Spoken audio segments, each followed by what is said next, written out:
Welcome back to my channel Supanta Lisa ব্লগে সবাইকে welcome. আশা করি সবাই ভালো আছো, আমিও ভালো আছি। এখন বাজে কটা? এখন বাজে 1:05, মানে শুভ দুপুর। আমি এখন থেকেই ব্লগটা স্টার্ট করলাম। কেন? সকাল থেকে ল্যাদ খেতে খেতে খেতে খেতে আমি আজকে মোটামুটি কাটিয়ে দিচ্ছি।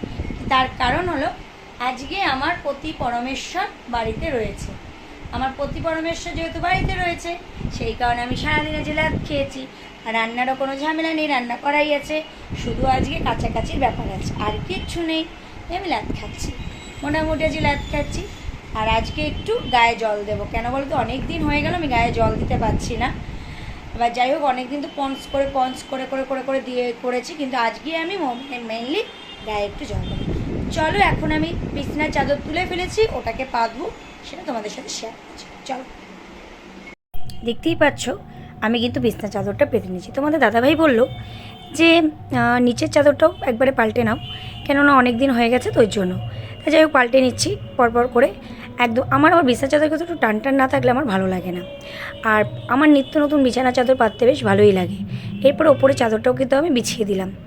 একদম বিছানা হবে পরিপাটি, কিং সাইজের আমার চাদরগুলি। চাদর একটু বড় না হলে না পেতে মজা পাওয়া যায় না, সত্যি কথা বলতে। ওই এদিকে টানবো ওদিকে ছোটো হয়ে যাবে, ওদিকে টানবো এদিকে বড় হয়ে যাবে, এরকম আমার পোষায় না ঠিক।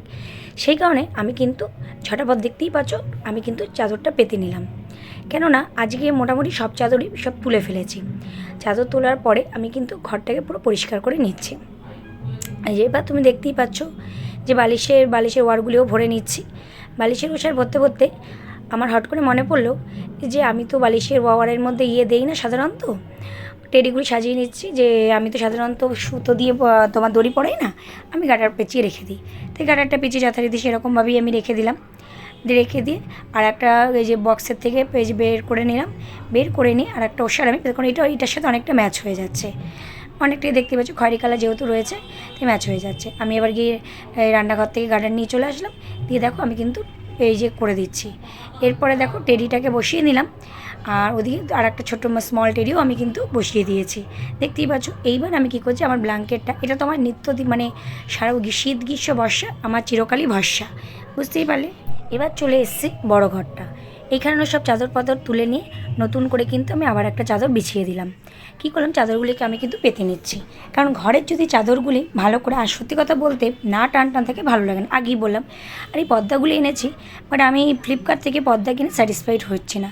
কারণ বাইরে থেকে পর্দা কিনলে বোঝা যায়। এবার কী বলো তো, আমার তো জানলাগুলি সবটাই যে কাচের উপরে, সেই জন্য না আমার মানে একটু ভারী পর্দা হলে না আমার সুবিধা হয়। যাই হোক, মানে নিজে দেখে মানে বাজার থেকে কেনাটা খুব ভালো। এরপর থেকে ঠিকই করেছি, বাজার থেকেই পর্দা কিনবো। আর দেখো এখানেও বালিশের ওষারগুলি কিন্তু পরপর করে ভরে নিচ্ছি। এই যে দেখো, অলমোস্ট সব চাদর ফাদর পাতা হয়ে গেছে, কমপ্লিট। আমি একবার তোমাদের ঘুরে দেখিয়ে দিচ্ছি, তারপরে বারান্দার পরিস্থিতিটা দেখাচ্ছি। এখনও ভেজানো আছে, ওগুলিও কাচবো। এই দেখো, চাদরটা একদম পেতে টান টান করে পেতে দিয়েছি।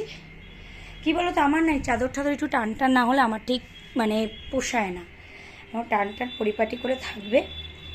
এদিকে ডিভানের চাদরটাও পাল্টে দিয়েছি, ব্যাস। আর ওই ঘরের চাদরটা আমি একটু ভালো করে দেখিয়ে দিই।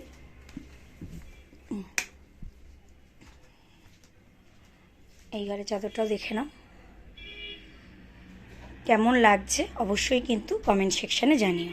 দাঁড়াও, তোমাদের একটু ব্যালকনির অবস্থাটা দেখাই। এদিক থেকে স্ট্যান্ড শুরু করে পুরো ব্যালকনিটা ভরে দেখো চাদর। আরও এখনও আর একটা মেলবো, কোথায় মেলবো আমি এখনও জায়গা খুঁজে পাচ্ছি না, বুঝতে পারছো। এই হলো আমার অবস্থা। সমস্ত কাছাকাছি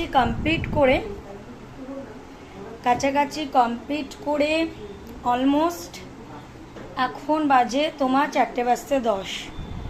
সমস্ত মানে পুরো বাড়ির পাপোশ থেকে শুরু করে বিছানার চাদর, সোফার কভার, তারপরে বালিশের ওষার, মানে অলমোস্ট সব কিছু কেচে কুচে উঠতে উঠতে আমার এখন বাজে হলো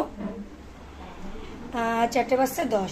এখন করব লাঞ্চের পরে বসবো না। রেগুলার বেসিস কি হচ্ছে, এখন যেহেতু বাড়িতে আছি একটু ঘুমিয়ে পড়ছি। আজকে ভাবছি আর ঘুমোবো না, না ঘুমিয়ে বড় ঘরটার কম্পিউটার টেবিলটা এগুলি একটু পরিষ্কার করে নেব, বুঝতে পেরেছো তো। তারপরে ড্রেসিং টেবিলটা এগুলি একটু পরিষ্কার করে নেব। আজকে আর নিচে বসে খাওয়ার কোনো প্রোগ্রাম নেই, টিভিটাকে পজ করে দেব, করে দিয়ে ওখান থেকে চালু করব। এটা হলো ব্যাপার। আর কাজ করতে না মাঝে মাঝে এত অসুবিধা হয় এক হাতে ক্যামেরা ধরে। এবার যে বিকেলবেলা যে আমার টাইপডটা ভেঙে গেছে, টাইপডটা ওই একদিন ফট করে কি করতে গিয়েছি, টাইপডটা আমার ভেঙে গেছে। দেখছি এর মধ্যে আজকে দেখি বিকেলবেলা যদি বেরোয়, মানে নিয়ে বেরোয় আমাকে, কারণ এত বেরোচ্ছি না তো, আর জানোই তুই সমস্যাটার জন্য সেইভাবে ড্রেসেরও ব্যাপার একটা রয়েছে। যদি নিয়ে বেরোয় আমার কর্তা, তাহলে যাব, গিয়ে টাইপডটা কিনে আনবো। এটা টাইপড ভাবছি নিয়ে আসবো, কারণ টাইপড ছাড়া না ভিডিও করাটা ভীষণ ডিফিকাল্ট হয়ে যায়। একবার এটার মধ্যে রাখতে হচ্ছে, একবার ওটার মধ্যে রাখতে হচ্ছে, তোমরাও বুঝতে পারছো আমাকে যে একটু প্রবলেমের মধ্যে দিয়ে কাজগুলি করতে হচ্ছে।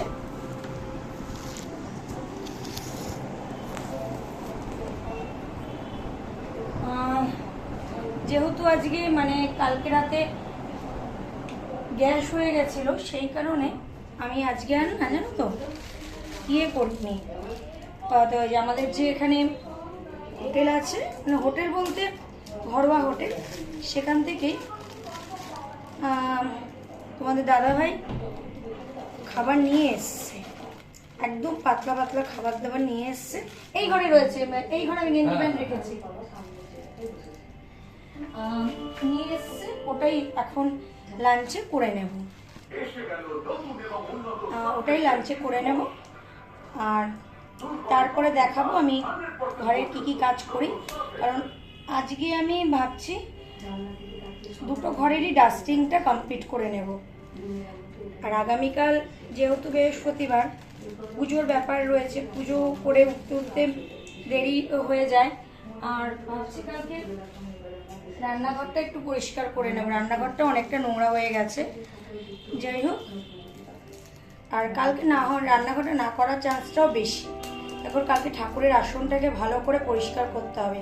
আর ঠাকুরের আসনটা না ভালো মানে নোংরা হয়ে গেছে,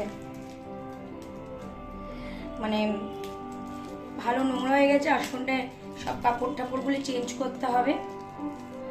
ওই কারণে এই হলো লাঞ্চে আছে হলো পাতলা ডিমের ঝোল, একটা পাঁচমিশালির সবজি, আর পাতলা একটা ডাল, ব্যাস, আর লেবু। এই হলো আজকে আমার লাঞ্চে। কি গো, খুলতেই পারি না।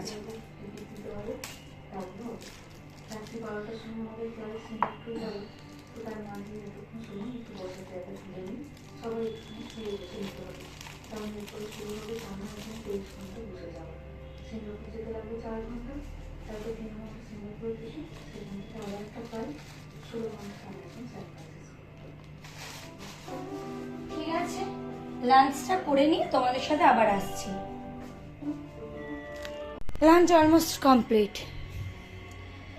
এখন পরিষ্কার করব বললামই এই জায়গাটা, দেখাচ্ছি। এই জায়গাটা দেখো, এটাকে পরিষ্কার করব। দেখো আমি কিন্তু অলমোস্ট এই যে জিনিসটা দেখালাম, এটার সাথে অনেক স্মৃতি জড়িয়ে আছে। এটা নেবুলাইজার মেশিন, বাবা যখন বেঁচে ছিলেন বাবার কিন্তু খুব কাজে লাগতো। আর আমাদের বিয়ের কার্ডগুলি দেখাচ্ছি, আর কিছু পুরনো মানে প্রচুর বিয়ের নিমন্ত্রণের কার্ডগুলি রয়ে গেছে, সেগুলি সব ফেলে দিচ্ছি। যা যা লাগবে না সব দেখে শুনে ফেলে ফেলে দিচ্ছি, কারণ শুধু শুধু বাড়তি বাড়িয়ে তো কোনো লাভ নেই। প্রচুর ডায়েরি রয়েছে, তোমাদের দাদাভাইকে এবার দেখাচ্ছে যে এই জিনিসগুলো কি রাখবো না রাখবো না। ও বললো না কিছু কিছু জিনিস রেখে দাও, বিশেষ করে মলম ফলম যেগুলি লাগে সেগুলি সব রেখে দিচ্ছি। এটা হলো আমাদের গাড়ির তোমার কাগজপত্র, ওটাকে কী করলাম আমি ওটা আলমারি দিয়ে তুলে রেখে দিই, এখানে শুধু শুধু ফেলে রেখে তো লাভ নেই, সেজন্য এই জায়গাটা পরিষ্কার করে নিচ্ছি। এই ব্যাগটা ভেবেছে ফেলে দেবো, দাদাভাই বললো দেখো যদি এটা লাগে রাখতেও পারা যায়।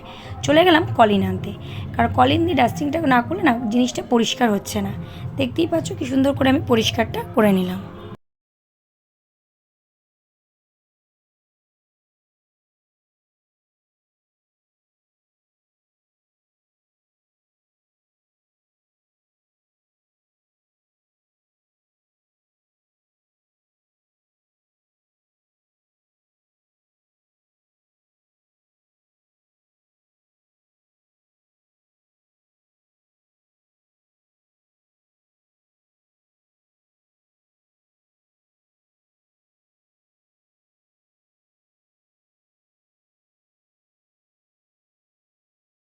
দেখো বন্ধুরা, এই জায়গাটাকে কি সুন্দর করে কিন্তু গুছিয়ে নিয়েছি। যেগুলি লাগবে না সে আবর্জনাগুলিকে ফেলে দিয়ে সুন্দর করে কিন্তু গুছিয়ে দিয়েছি। এবার এটাকে আমি ঢেকে দিলাম।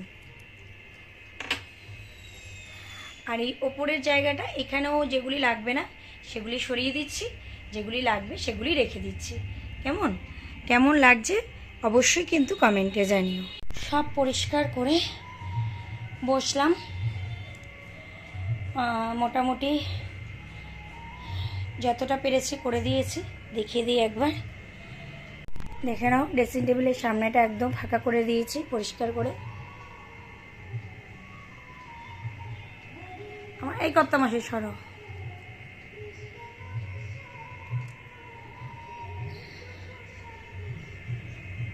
দেখো অলমোস্ট সব পরিষ্কার করে বিছনাপত্র টান করে রেখে দিলাম। আজকে বড় ঘরটা ধরেছি, চেষ্টা করছি ছোটো ঘরটা সবটাই কমপ্লিট, জাস্ট একটু ডাস্টিং করার আছে। আমি ভাবছি ওটাও কমপ্লিট করে নেবো আজকে।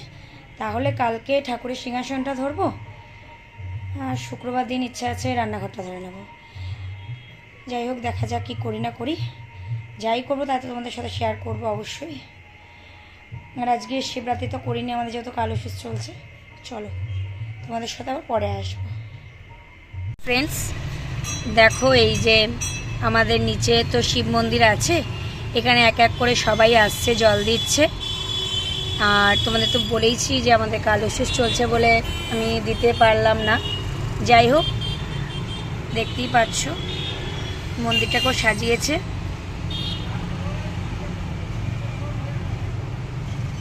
কেমন লাগছে দেখো। আর ঠিক আছে, চলো, ব্লগটা অনেকটাই বড় হয়ে যাচ্ছে, সেজন্য ব্লগটাকে এখানেই শেষ করে দিলাম। দেখা হচ্ছে আবার নতুন ব্লগে। আজকে থেকে ব্লগ কন্টিনিউ করে দেব। তোমরা আজকেরটা আর আগামীকালেরটা একসাথে অ্যাড করে দেব, দিলে তোমরা সেটা পেয়ে যাবে। চলো, tata, bye bye, good night, sweet dreams. আর হ্যাঁ, এখন অবধি যারা আমার চ্যানেলটি সাবস্ক্রাইব করোনি তারা কিন্তু অতি অবশ্যই আমার চ্যানেলটি সাবস্ক্রাইব করে পাশে থাকা বেল বাটনটি প্রেস করে দেবে, যাতে আমার ভিডিও নোটিফিকেশন তোমাদের কাছে খুব তাড়াতাড়ি পৌঁছে যায়।